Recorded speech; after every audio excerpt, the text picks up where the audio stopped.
can't tell anyone except my agent Barry. Damn it, Barry, they'll kill her! You're my best friend, and I'm worried that you're not right in the head. The Ransom is a manuscript I supposedly wrote that's coming true before my eyes. It happened just the way it was on that page. So dark. I have found only a few scattered pages. I want the entire manuscript. The deadline is in 2 days. I found Mr. Wake's pages. Good girl. How the hell did she get her hands on the manuscript anyway? I don't know. She's resourceful. I told you you were too hard on her. Listen, I found out all sorts of interesting stuff while I was digging around. Yeah. Mr. Wake, it's Sheriff Breaker. We have an FBI agent here, Agent Nightingale. FBI? He's anxious to see you. You'd better come to the station. Okay, I'll be right over, Sheriff. Let's make this quick, huh? Help you folks? Name's Randolph. I'm the manager. We're looking for Rose. Works as a waitress down at the diner. Rose, sure. Nice girl. Who wants to know? I'm Alan Wake. The writer, huh? I heard on the radio you were visiting. Well, I'll show you her trailer. That Rose, she's a nice girl. Always pays her rent on time. As I was saying, Al, I found all sorts of weird stuff from the local newspaper's archives. This place is crazy. Disappearances, mysterious deaths, urban legends come true, and get this, most of this stuff takes place around Cauldron Lake. Well, you ain't wrong, mister. The Indians thought the lake was a doorway to the underworld. I'm the God-fearing type myself. I don't hold with that sort of thing. Yeah, okay. Anyway, there was an island there owned by a guy called Thomas Zane. Now, some of the articles I found about him make him out to be a famous writer, but I ran a bunch of searches, couldn't find a single thing he wrote. Zane was heavily into diving, so much so that the place came to be called Diver's Isle. But the volcano under the lake erupted in 1970, and Zane went down with the island.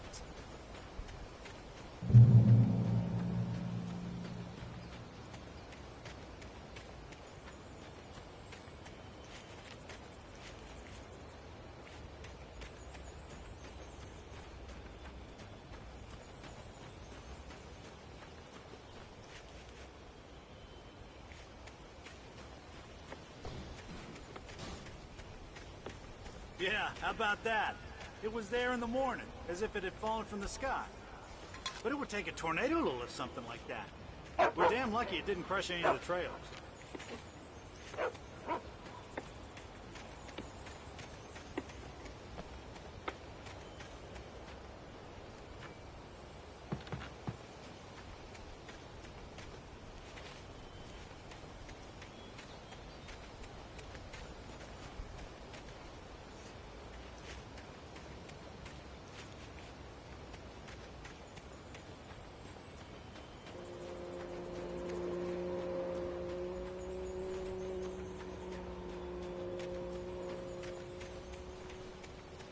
Come on, mister. I'll take you to Rose's trailer.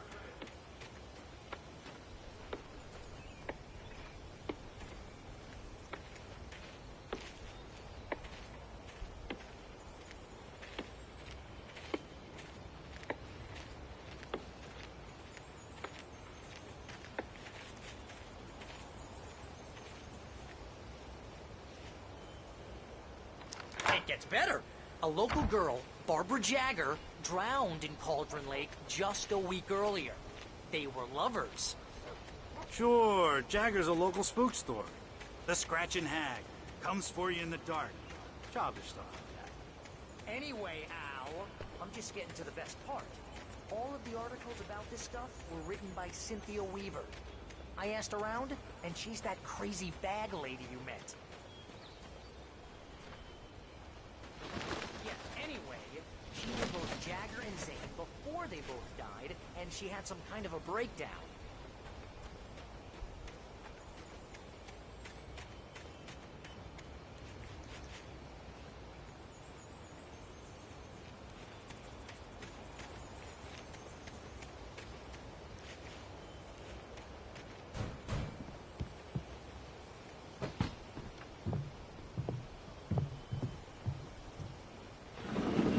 Welcome to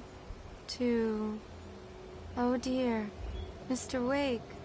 I'm so glad you're here. Rose, you have my manuscript? Oh. Oh yes. Yes. Please, come in. Hey, this is really good. Rose, Yes. my manuscript. I really need it. I understand. I know what you need. A muse to inspire you. Oh, for Barry? She doesn't have anything. Yeah, hey, Al? Al, what's... Oh... Barry! What? What?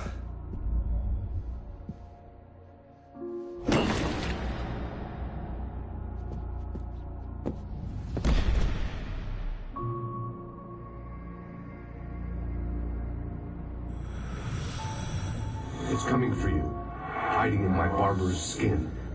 I'm too weak to stop it. You must turn the lights on. I promised I'd come visit you and your lovely wife. You must finish what you started. I insist. You must turn the lights on. Turn the light on. Back to work, boy.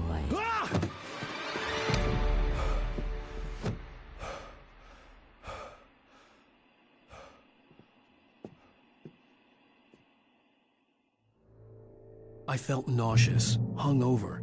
Only anger kept me going. I can't tell reality from dream anymore, but it seems I have an imaginary editor to help me. She's an old woman in a funeral dress. I call her Barbara Jagger. She's very strict. I'm writing faster and faster. My manuscript is being heavily revised. The edits are getting very aggressive, and each day there's less of me and more of her. I hate it, but I know she's right. She promises me I can save Alice this way. She knows more of this than I do. About the complex incantation I'm attempting. About this place. She's worked with another writer under similar circumstances, Thomas Zane. The genre of the story seems to be shifting. It's turning into a horror story. I'm getting close. I can feel it.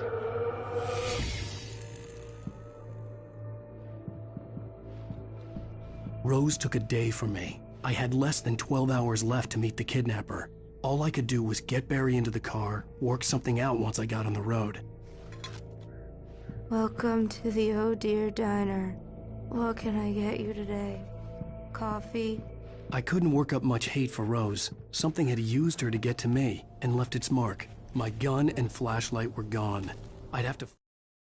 Mr. Randolph liked Rose. That little smile she had. How she was still sweet when life had tried so hard to make her bitter. It wasn't any of his business what she did in her trailer. But those strangers, the writer and his smart-ass sidekick, looked like trouble. And they'd been in there for hours, way past her normal bedtime. He reached for the phone and called the sheriff's station. Find a way to get Barry into the car as quickly as possible. There was no time to waste.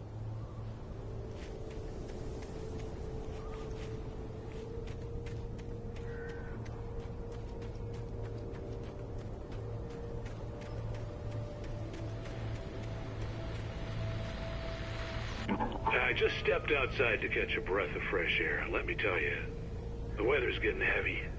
Nights like this make me especially glad I'm here talking to you and not home in bed. Once the weather takes a turn like this, I can't sleep at all. It's all tangled bed sheets and dark thoughts, punctuated by the occasional plunge into nightmare. Is it just me? Well, perhaps it is. But I hope I can make the night a little bit easier to get through. Caller, you're on KBF FM. Hey, hi, it's Walt Snyder. What's on your mind, Walt? Well, I ain't the way you are, but, well, I can't sleep either, you know? I just been staring out the window here, trying to make sense of it all, but, I ain't been drinking either, you know? I just... Well, you sound like a man with a problem, Walt. I had argument with Danny, and, then I got in trouble with the law, and, I'm just, well, like that, Walt? Yeah. Well, he's, Daddy's my best friend, and, he let me, bail today. And now I'm just alone here at the window, waiting. Man, and there's something in the air tonight, man. I was just outside looking up at the sky above our broadcast tower thinking the same thing. What are you waiting for, Walt? I don't know. Something's gonna happen. I think I better go. Well, Walt, maybe... No, thanks, Pat. Well, good luck to you, Walt. Hang in there. Let's take a little break, folks. This weather's really something else, huh? How can I be sure that you will walk away? Why do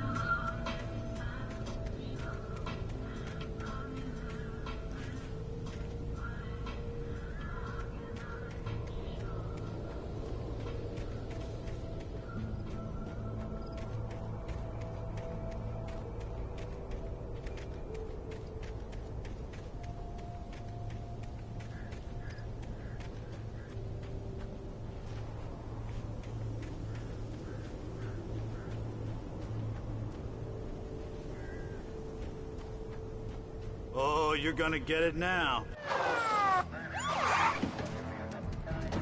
God knows what you've done to that poor girl. This is Agent Nightingale, FBI! Get him up, Hemingway! You're under arrest! You move a muscle, I'll unload right in your goddamn face! Stay right where you are, Slane!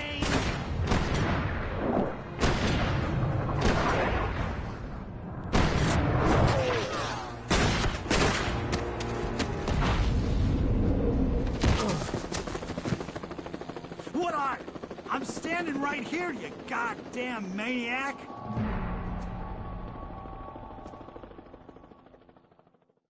I hated to leave Barry behind, but there was no way I'd miss my appointment with the kidnapper. Give it up, Mr. Wake! Come on! Take it easy! Move it!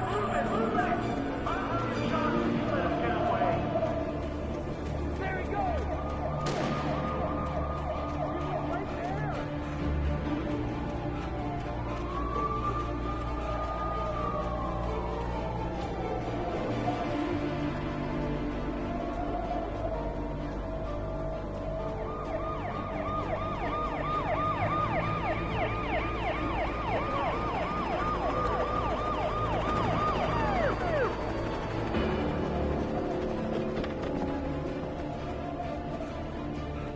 Stop running! Freeze! Okay, man. Keep your eyes peeled. He's gonna try to make it this way. Oh, damn.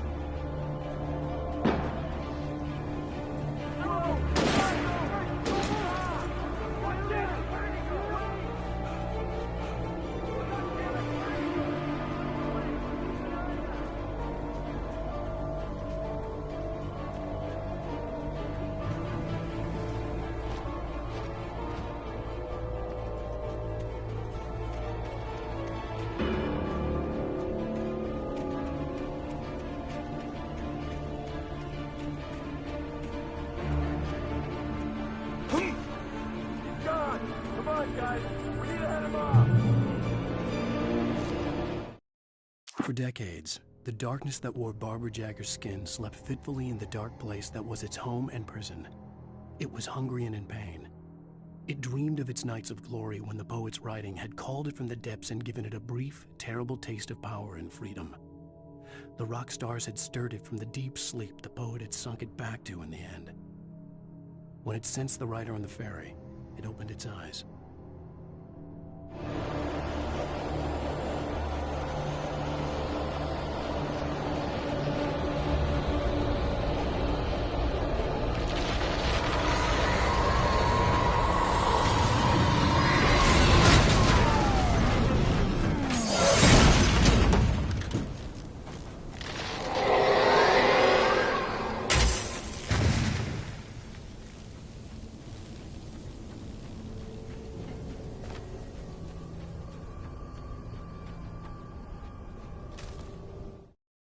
Rose didn't know how the strange old lady got in her trailer, and she looked wrong somehow. The woman showed her teeth in an approximation of a smile and traced a finger down Rose's cheek. "Pretty girl," she said. Rose felt as if she was falling asleep, but her knees didn't buckle. The crone spoke in a whisper, her words ice cold and dark in Rose's ear.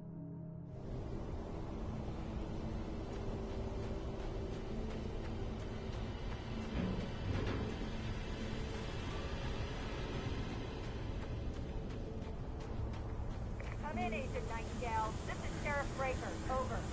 Nightingale, over. What on earth is going on? My deputies tell me the fire had lit and he didn't have a gun. I'm giving chase. I don't have time for this. Well, make the time. You can't just go shooting at people in my town. Over. I'm a federal agent pursuing a fugitive. You want to discuss my message, Sheriff? Make an appointment. Over. You stay right where you are, Agent Nightingale. I'm on my way. Out.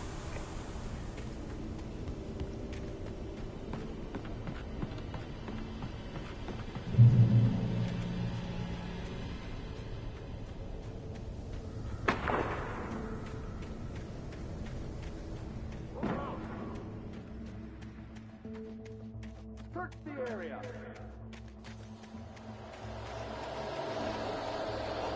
Stay sharp. This way. Over here.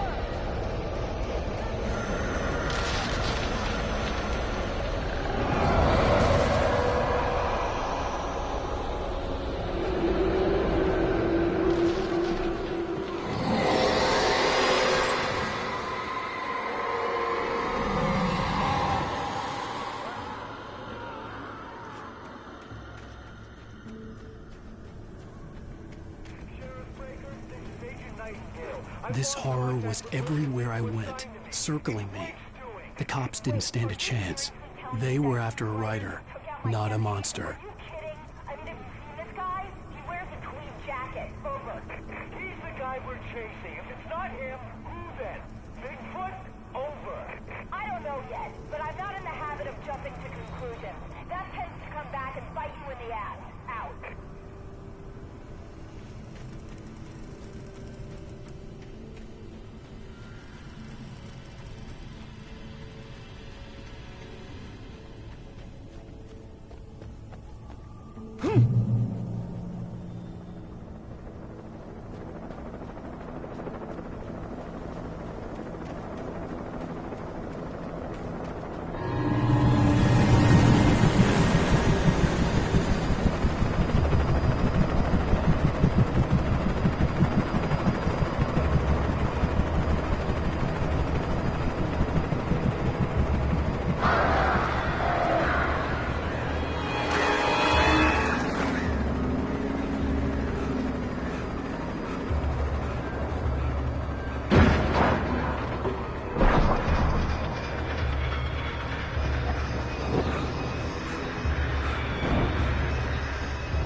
Thornton here. Gates, we got both Wheeler and Rose in custody. They didn't put up a fight or anything. But anyway, hey, what are you... Come on! Sit down and give me that. Jane, Mulligan here. Over. Go ahead, Mulligan. Over. We got Wheeler and Rose here. Wheeler's drunk or hopped up on something. Speaking of which, that Fed had a pretty distinctive whiff of Otis Scotch about him, if you know what I mean. Over. I don't have anything on that, Deputy Mulligan. Over. Well, whatever. Anyway, Rose is just being plain weird here. You better get Doc in to take a look at both. Over. Gotcha. You better get them here quickly. The, Fed's gonna want to interview Wheeler. Over. Oh, yeah, I'll bet he does. Looks like they have a lot in common. Mulligan out.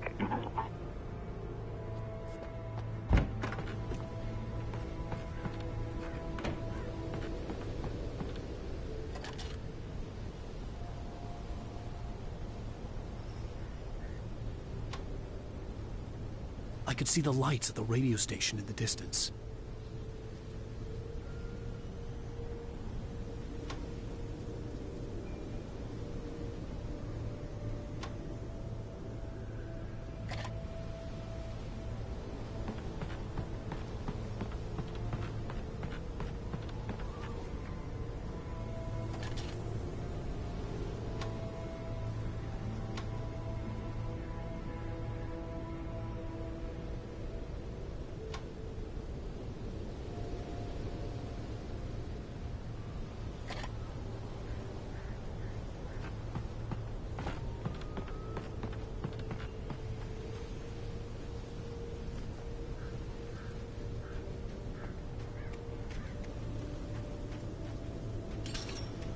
I imagined that the broadcast tower in the distance was part of the local radio station.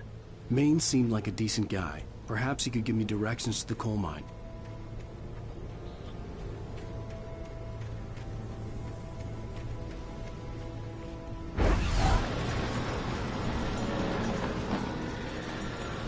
Unnatural shadows clung to the gate.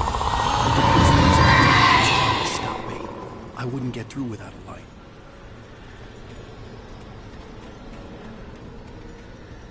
There was no power to the searchlight.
It took me a moment to recognize the flashbang grenades.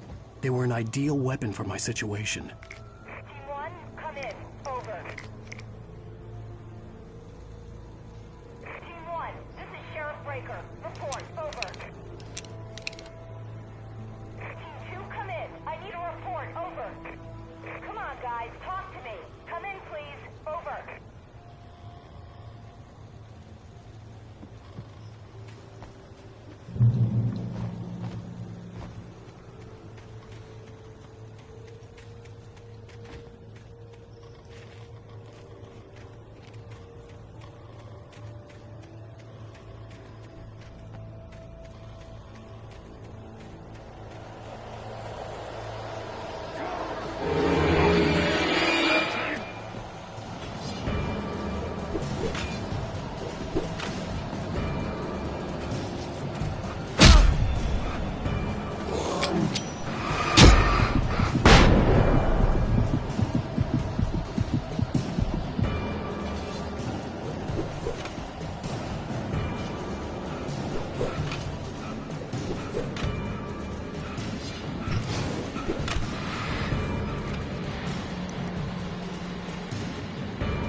Call. You're on KBFFM with Pat Maine. It's Milt Peabody, Pat. What's on your mind, Milt? Well, I live near the trailer park, Pat, and there's a big ruckus going on over there. Well, that's just up the road from me, too. What's going on, do you know? I don't know, but there's a bunch of police cars there, lots of sirens, helicopters buzzing around, and I think I heard some gunshots. Gunshots? Yes, sir, like from a pistol. So can you find out what's going on? Because it's just next door and they're popping off guns there. They're still shooting? No, it was maybe 10, 15 minutes ago. It sounds serious, Pat. I'm telling you, it don't sound like no party. Well, I'm certainly going to give the station a call, Milt. Okay. You'll hear it here as soon as I hear from them. Okay, thanks.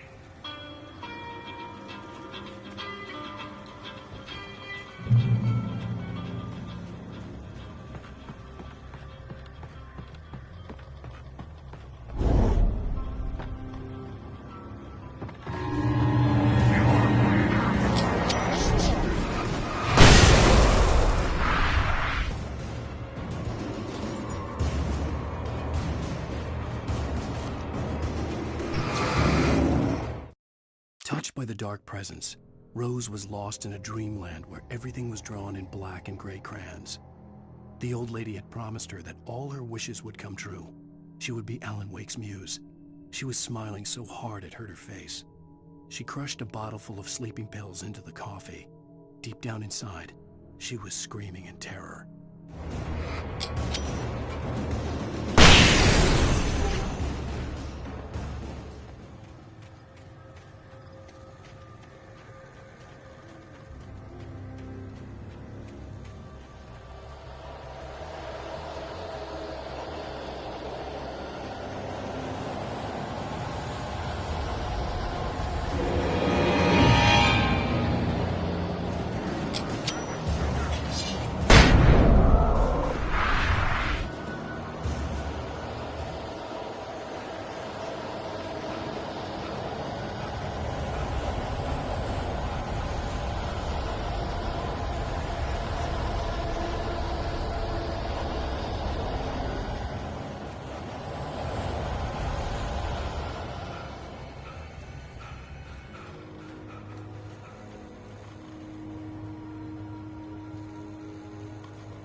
I hope Maine could lend me a car to get to the coal mine.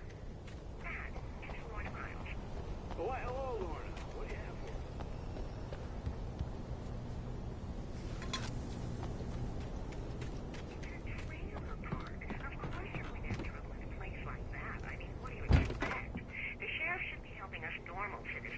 for I had no idea how to get to the coal mine. Maine would know. And I had a feeling I wouldn't get a chance to ask anyone else anytime soon. My granddaddy settled in Bright Falls in 1911. Well, thank you very much for that compassionate viewpoint, Lorna. Oh, here's a little surprise. The famous writer Alan Wake just walked in. Folks, I'm going to see if I can talk him into an interview. Come on in, Mr. Wake. Oh, I'm so glad you could find the time to do this, Mr. Wake. Nowhere to run now, Dan Brown. You back away from me. Don't hurt it. Whoa. Everyone calm down. Put the gun down. We're all friends here, right? Cool your jets, Nightingale. We got him. Judas Priest! What the hell's the matter with you? There's a civilian in there.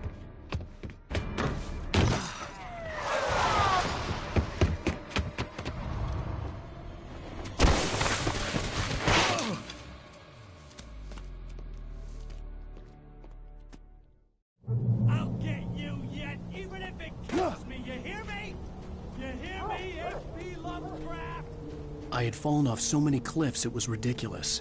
That's what you get for naming a book The Sudden Stop. It was probably good I hadn't had the chance to tell Maine where I was going. I'd have to lose the cops and find my own way to the mine. Nightingale stared through the broken studio window into the dark woods. He turned around, started to walk out, but Maine grabbed his arm. "Young man, you almost shot me. You don't shoot off rounds at people like that. What's the matter with you?" Nightingale shook his arm free, marched out. His cheeks burned with rage and humiliation.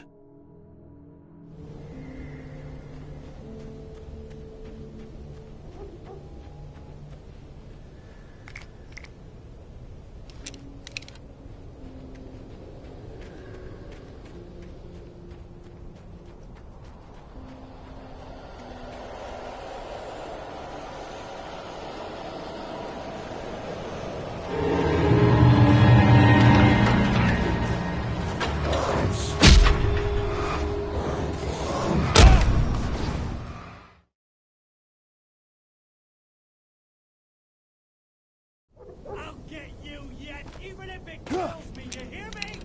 You hear me, H.P. Lovecraft? I had fallen off so many cliffs it was ridiculous. That's what you get for naming a book The Sudden Stop. It was probably good I hadn't had the chance to tell Maine where I was going. I'd have to lose the cops and find my own way to the mine.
Danny had stepped out, but what stumbled back in was something else. Something alien.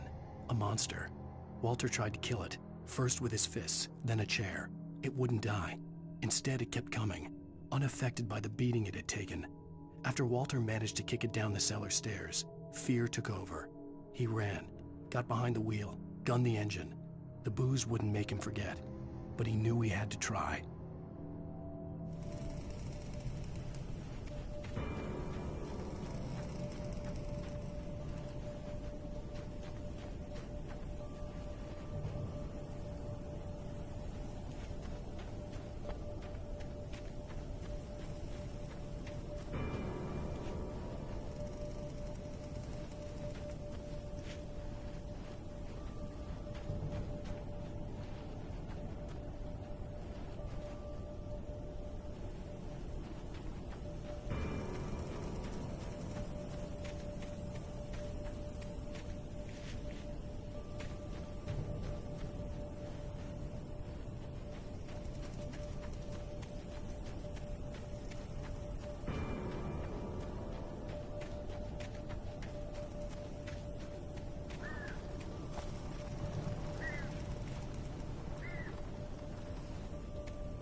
There was no sensible reason for the power company work lights to be here.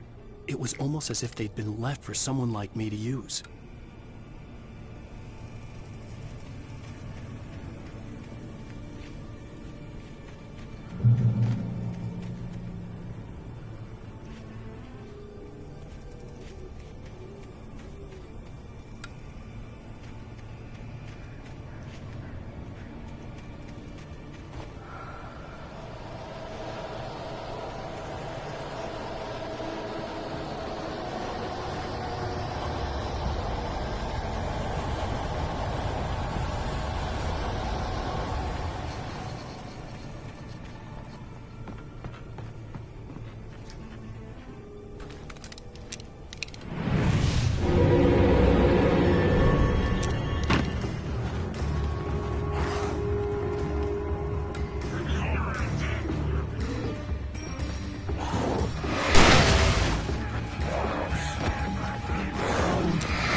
Sarah trusted her gut, and her gut said Agent Nightingale was an asshole.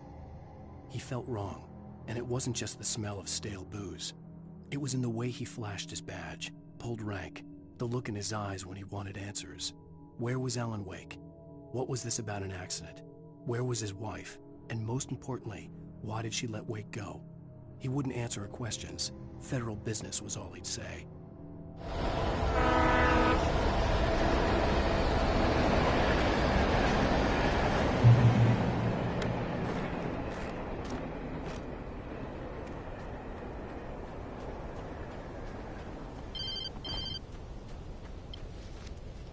Hello? The most stubborn man I've ever met. Alice? Alice? Alan, I'm so afraid. He keeps me in the dark. Please help me. I look at you, Alan, and it's not you. Something else. Looking out from behind your eyes. Alice, I'm here. I'm so alone here. It's all gonna go to hell. You need to be careful. Cooperate. The connection had been terrible, but that wasn't the only thing that hadn't been right with the call. She sounded wrong somehow, but she had called me. The pipe wrenched itself loose from the bridge's steel framework. Wrapped in darkness, it floated in midair, twitching. For a moment, I didn't understand what I was looking at. The heavy object lurched at me with impossible force. I threw myself out of the way, but just barely. When I turned my flashlight on it, it shook in a dark rage. before it flew at me again. I could see a railway bridge up ahead, and a warehouse of some sort on the opposite shore. I hoped I could find a car from there.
That was pursuing me was growing stronger, and it was taking over everything in its path.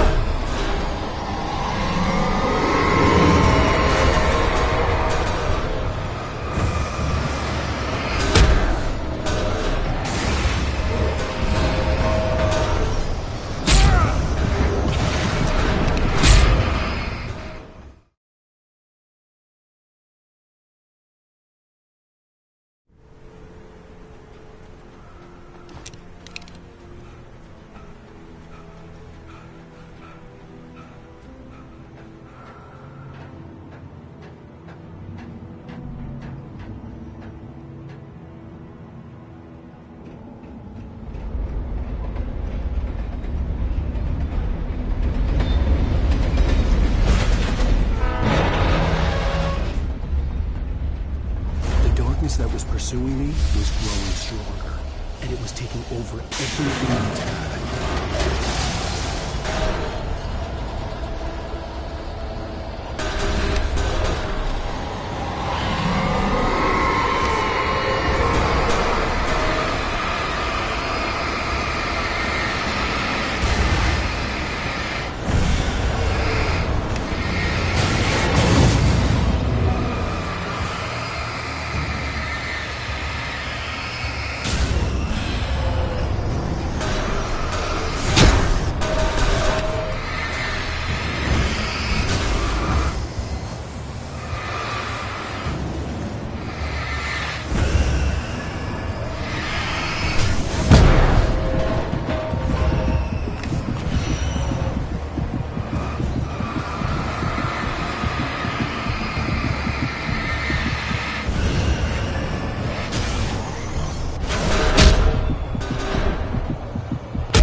pursuing me was growing stronger, and it was taking over every being in its path.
I slammed the door shut right in his smug face.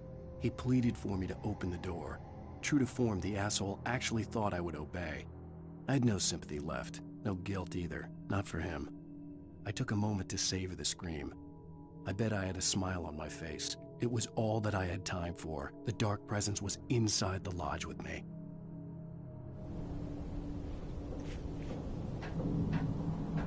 As a teenager, just starting to get interested in writing, Stephen King had been a source of inspiration to me.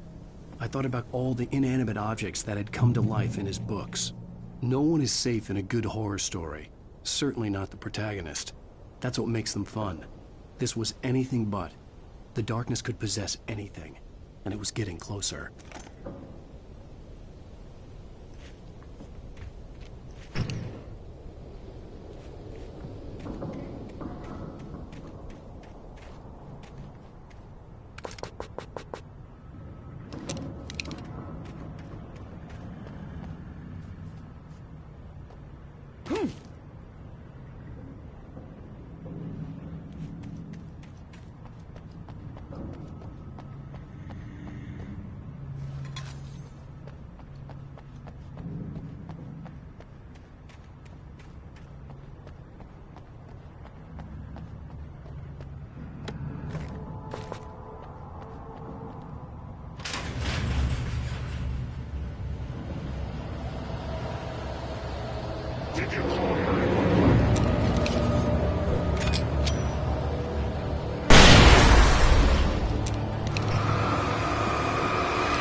Take the facts of our existence for granted, unaware that they are merely a thin veneer of desperate self-delusion, covering a vast cosmos of madness and horror. All too often, the stars are right. In Night Springs. Tonight's episode, A Family Occasion. Journalist Alvin Derleth's trip to study the local customs of an insular community in Night Springs has been less than successful. Until tonight. Well, I'm glad you changed your minds about this. Ancient customs, local mythology. My editor loves this kind of stuff.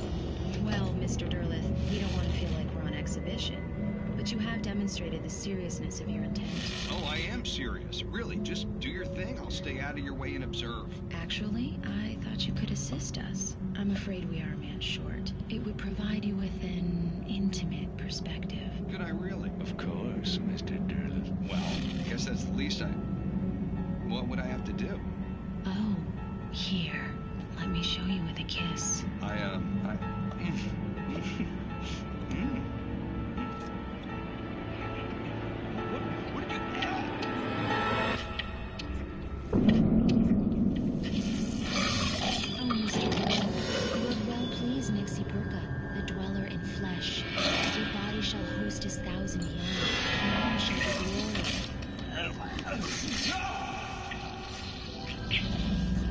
Shh, darling. Be calm.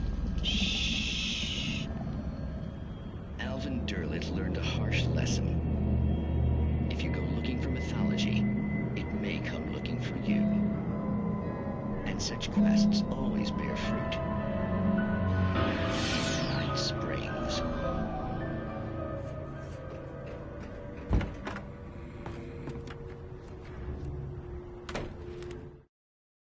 The darkness surged towards me, sucking everything loose from the ground into its depths, tugging at my clothes. I saw the flare the kidnapper had dropped and threw myself towards it just as I felt my feet leave the ground. The darkness embraced me with the force of a tornado. Somehow I managed to light the flare. The darkness roared and cast me away. I fell toward the dark waters of the lake far below.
never been this glad to see the sunrise.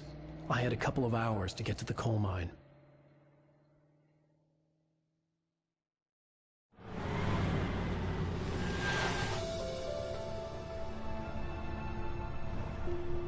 The coal mine wasn't far now.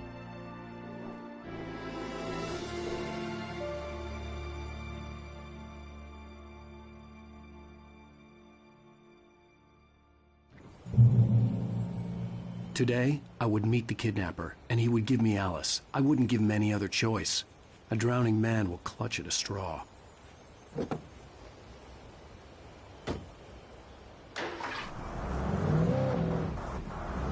Little by little, without realizing it, I'd come to believe that the story in the manuscript was coming true.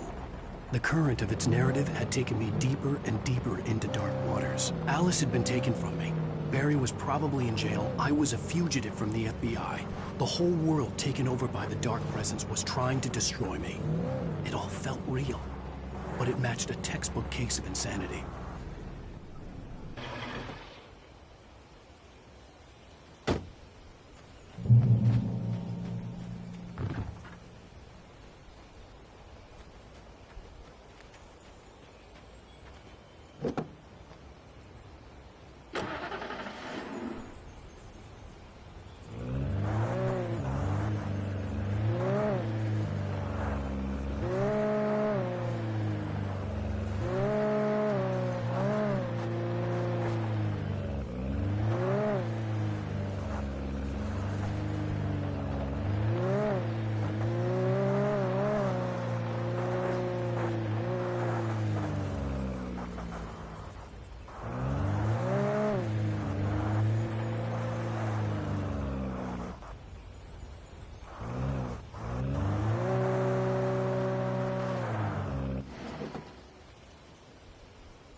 This is Pat Maine, and you're listening to KBF-FM. Folks, I want to apologize for kind of abandoning you to that looping music track last night, but I was detained.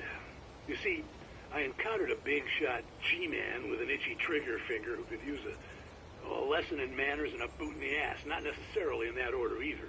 Now, folks, I know I'm not being very informative here, and I apologize for that.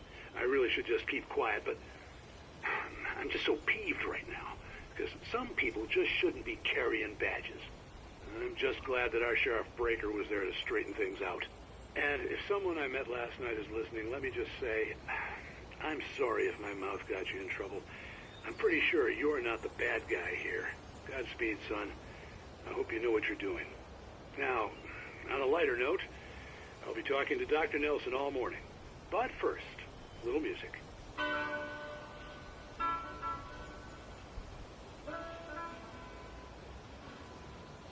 Nobody cares about me. Ain't even got a ring. Baby Gordon left me. Where am I?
welcome back to KBF FM.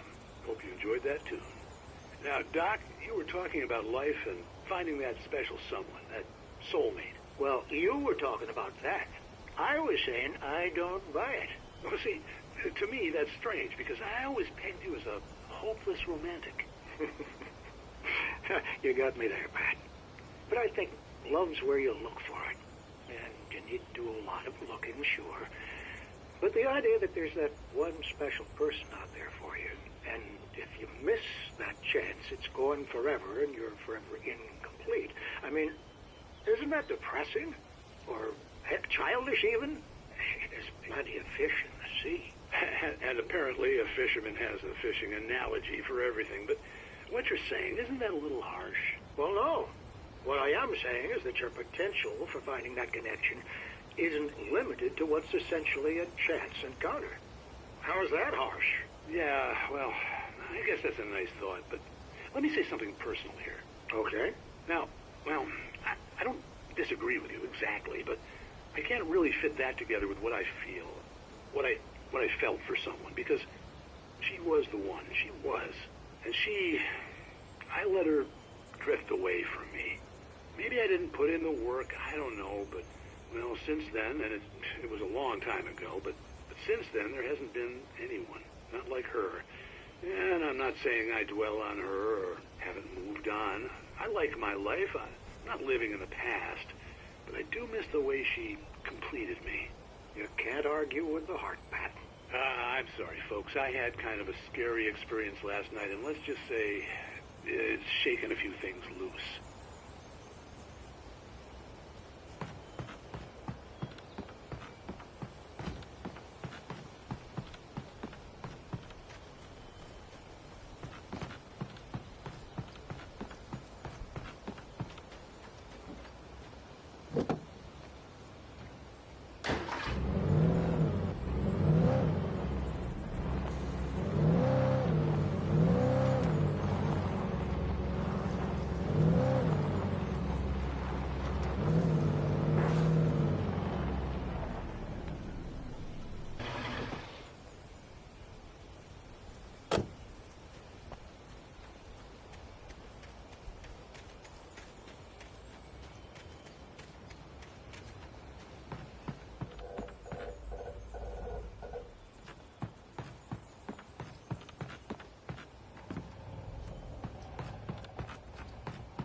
For Mott, spying on the writer on the ferry had been a disappointment. His boss had made Wake out to be something special, but Mott hadn't been impressed.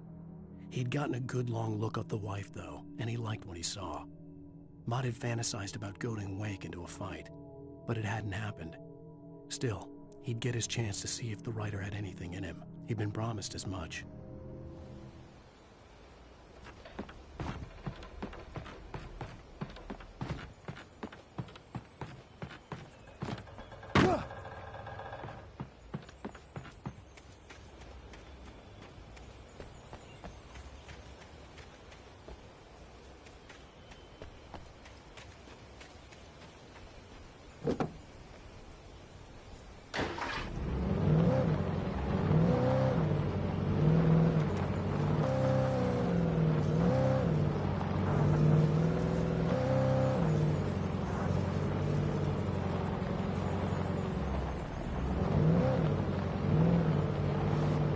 I was early. I was supposed to meet the kidnapper at noon in the main building. The coal mine was quiet. It was a museum now.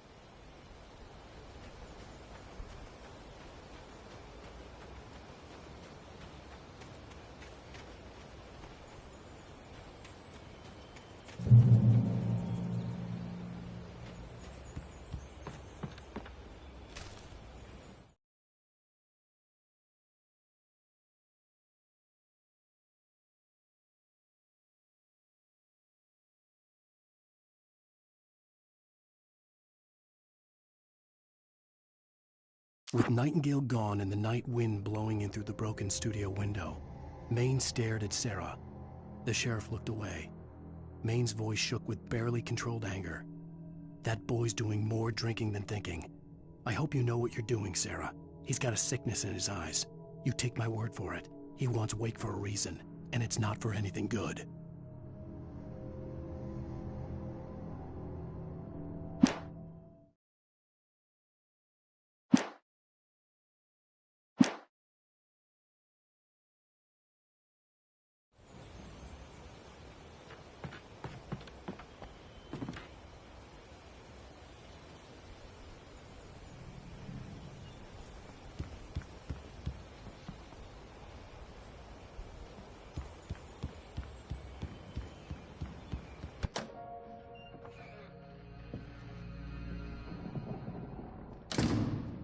I didn't want to go outside.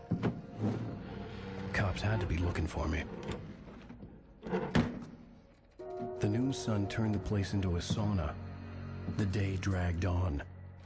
Different scenarios ran through my mind. Ways of how I'd torture the kidnapper to get Alice back. Or the different horrible things he could have done to her. I imagined her dead. I had no way of knowing she was still alive. It was killing me. I was running on blind hope. It was all a waste of time. The bastard never showed up.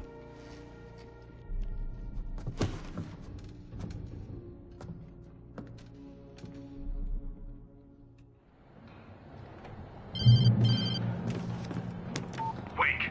Where the hell are you? Change of plans. You know where Mirror Peak is? It's a big mountain north of where you are. You follow the path from the mine, you can't miss it. There's a lookout point there. I'll be waiting. I'm through being jerked around You by want you. to see your wife alive? Because if you do, you better watch what you say to me.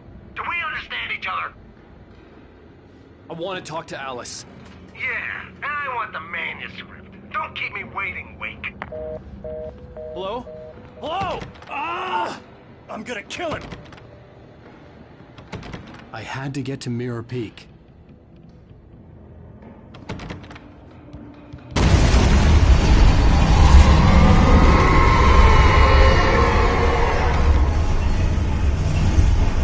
It was close. Maybe closer than ever before.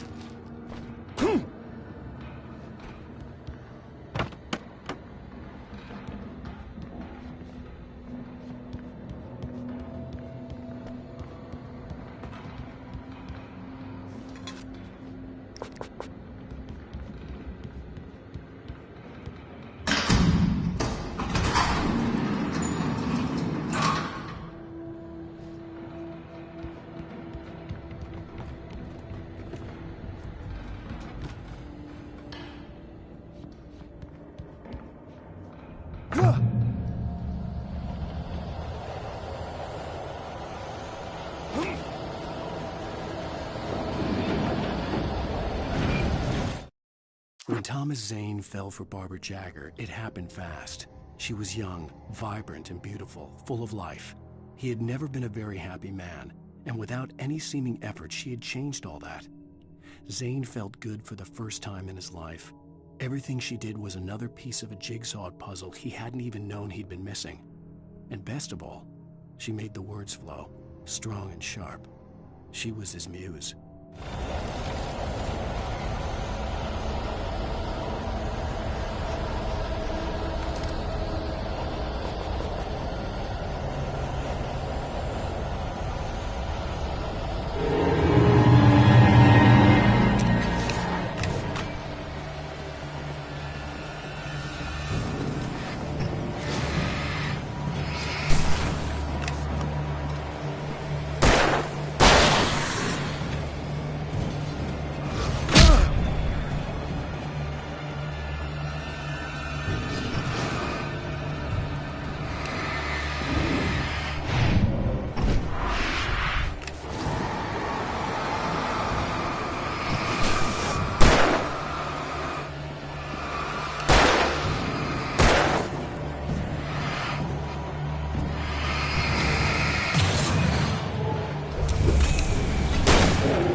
The hillside ahead was to go through the building.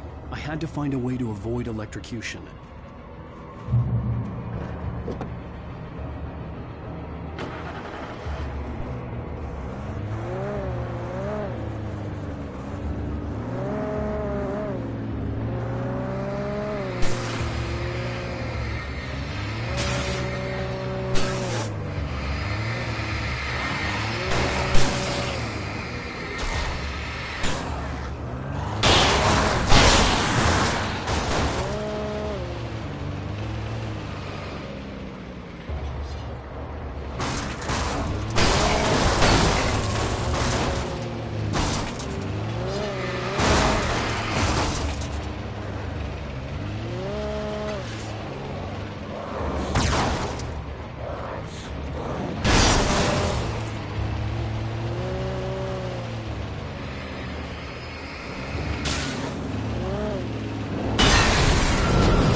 Some of the taken retained echoes of their former selves, but these were just the nerve twitches of a dead thing. Nothing remained but a shell covered and filled with darkness. In most cases, these puppets were enough for the purposes of the dark presence. But for anything more elaborate, as with the writer, it was different. It needed his mind. And so rather than taking him over completely, it merely touched him.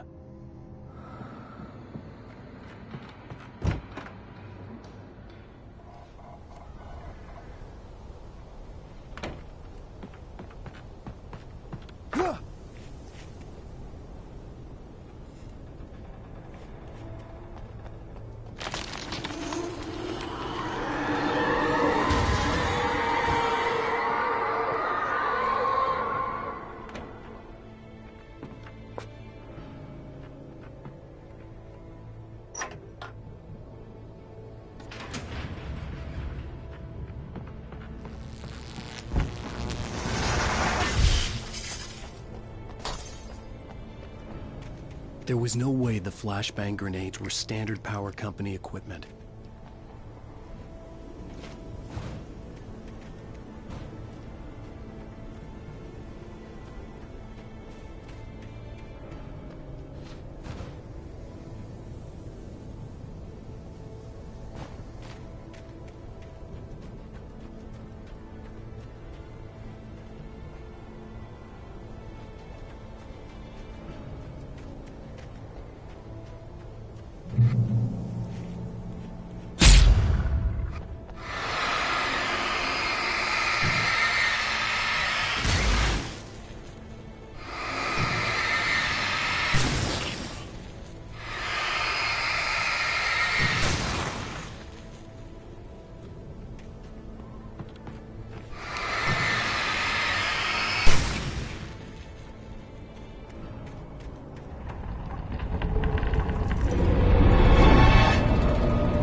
I stared through the bars of the jail cell. Barry stood behind me, swaying on his feet, looking as ill as I felt. Agent Nightingale stood on the other side of the bars with Sheriff Breaker. Nightingale had a stack of manuscript pages in his hand. He seemed unhinged as he gloated. "Well, I've got you now, Raymond Chandler. It's all here. All the evidence, including conspiracy to murder a federal agent."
I had no real plan. I was going to give the kidnapper all the manuscript pages I had for Alice. If that wasn't enough, I'd hold him at gunpoint and make him talk.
The dark presence was moving ahead of me in the same direction I was going. A cold feeling settled itself in the pit of my stomach.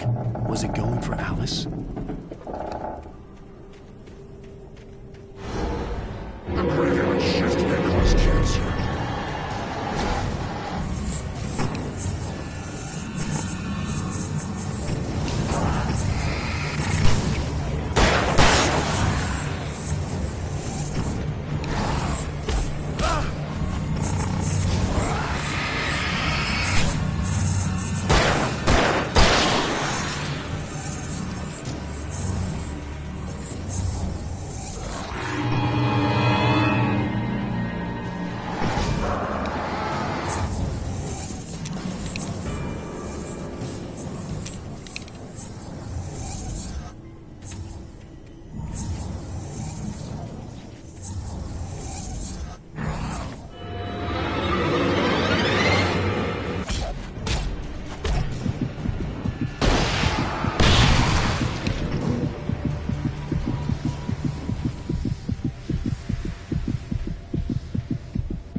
The place was dead, a ghost town.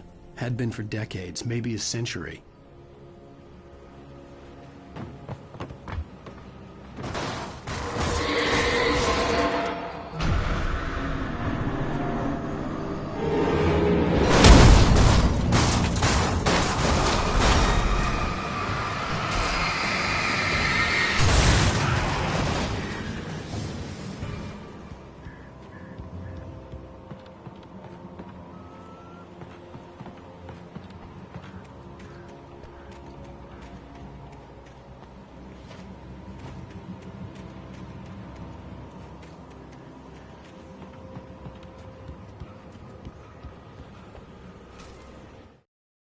Things were never as simple in real life as in fiction.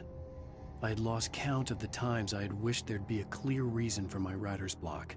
Something to fight, something to lash out on. There wasn't. I was filled with doubt. I was nothing like the hero in my books. Alex Casey had gone through his life with single-minded determination, never wavering from his goal. Even now, I was angry at myself, angry at Alice, angry at Barry.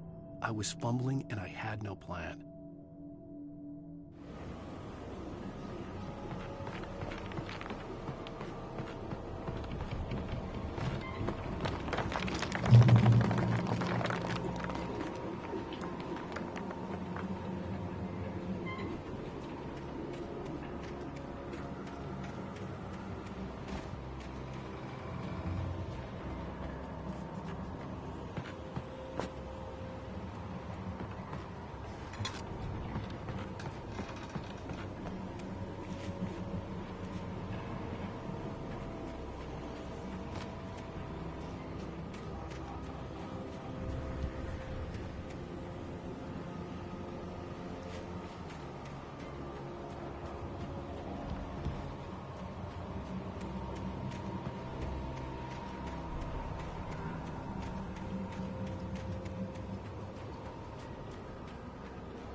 outside of writing is a struggle.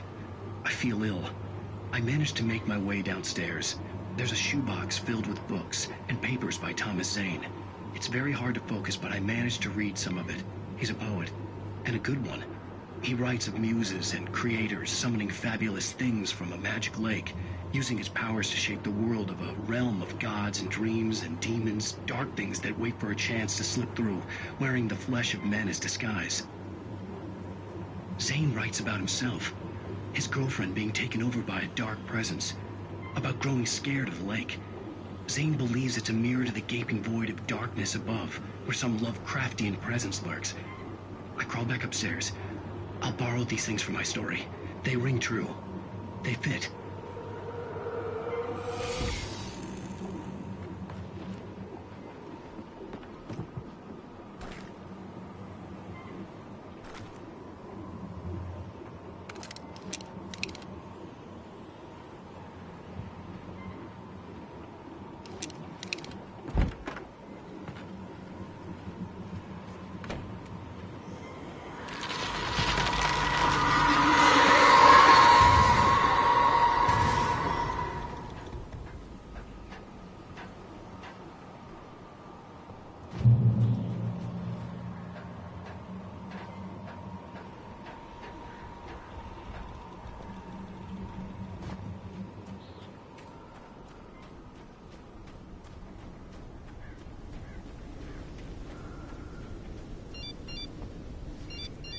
The kidnapper had sent me a text. The message was full of spelling errors and insults. It was telling me to hurry up.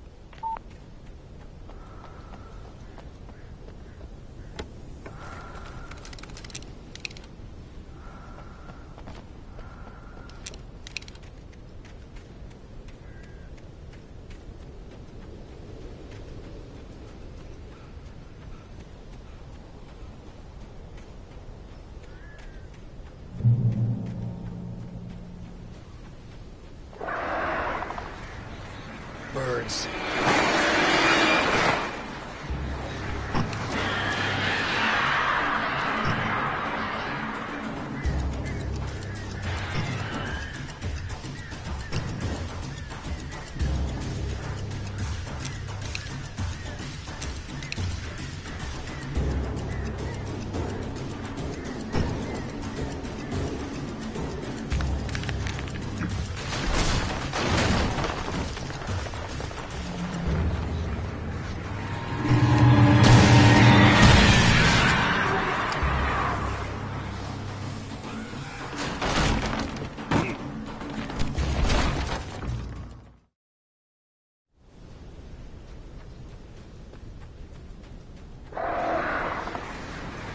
Birds.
Without warning, the headache stabbed at my brain.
hunters were big, thick-set men, confident and at home in the woods. They were feeling good, running on beer, ghost stories, and camaraderie late into the night. It did them no good, as they were taken by the dark presence, sucked deep into a darkness far worse than any ghost story they ever told or heard.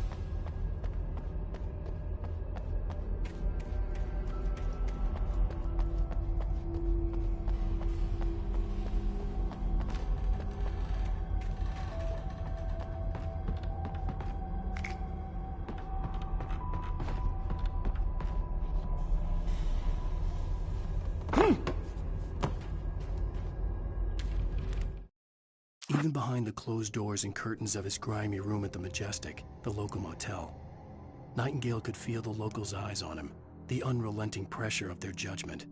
He forced it out of his mind. For all he knew, they could all be under Wake's spell already. You do what you have to do to get the job done. He took comfort from the bottle in his hand. Please, he thought, just let me get through this.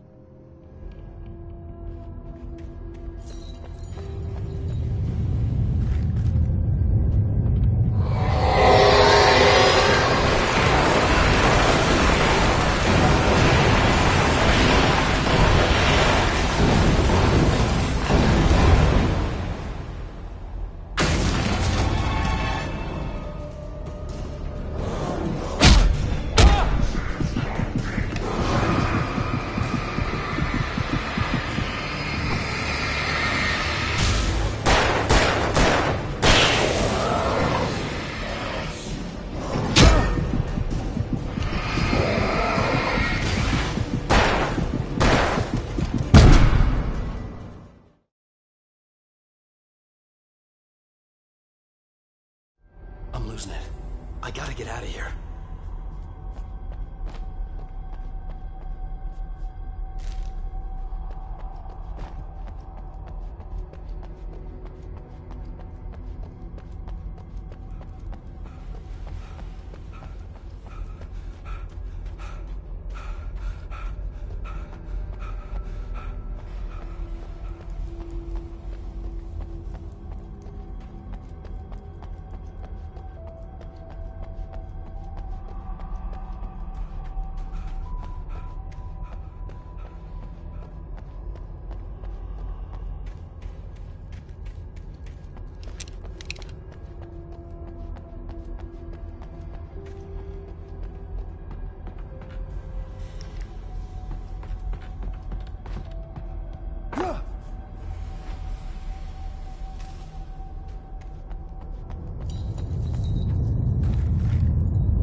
I'd have to make my way up this mine shaft in order to go on. Maybe the machinery could help me with that.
Lightning flashed behind the windows of Cauldron Lake Lodge.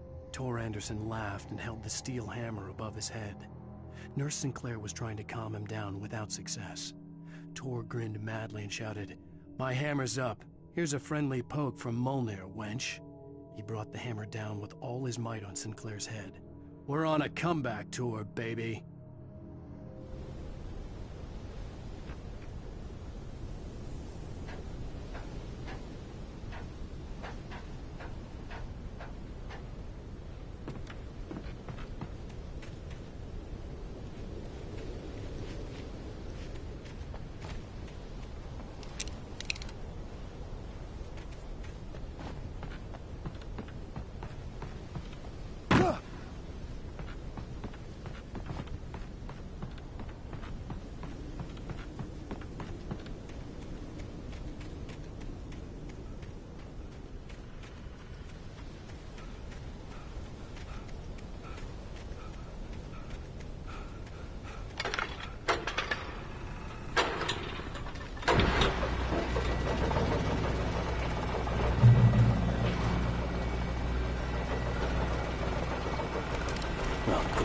Another cable car.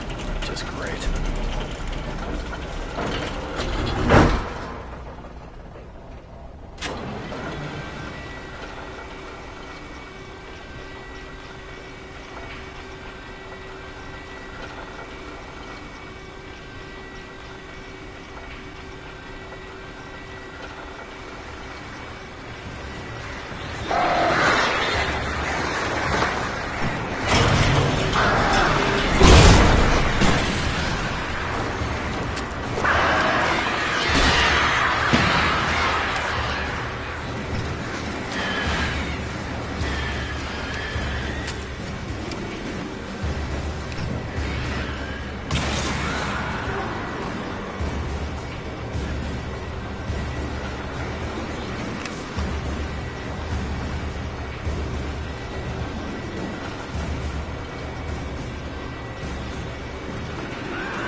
Maud had checked all of Stucky's rental cabins.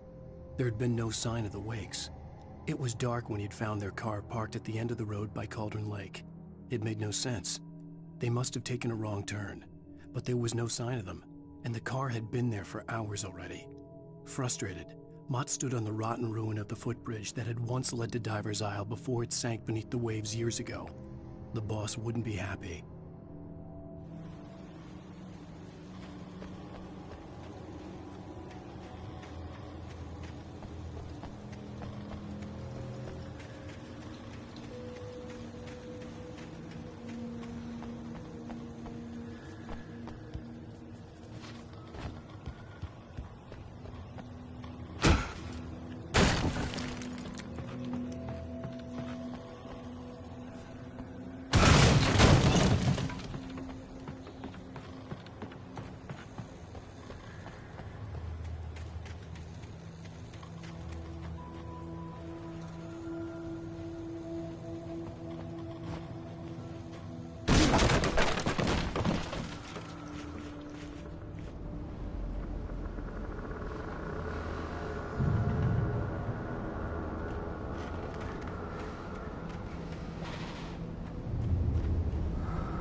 could see Cauldron Lake. I thought I could make out the spot where the island and the cabin had been. There was a light near it. It had to be a boat.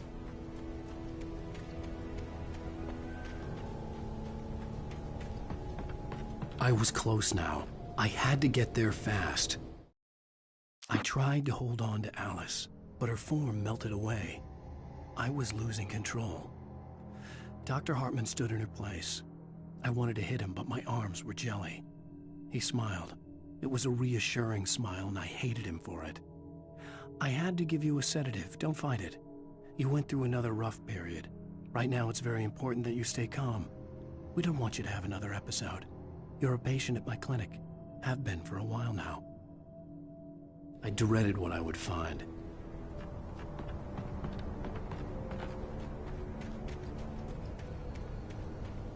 Wait! Are you? Wait! Hey, I'm here! I'm coming! No! Get away! Sorry. Please, lady. The boss didn't know who he was messing with. I didn't know. I swear, I didn't know. We don't have a wife. We don't know where she is. She's probably drowned. We just said we had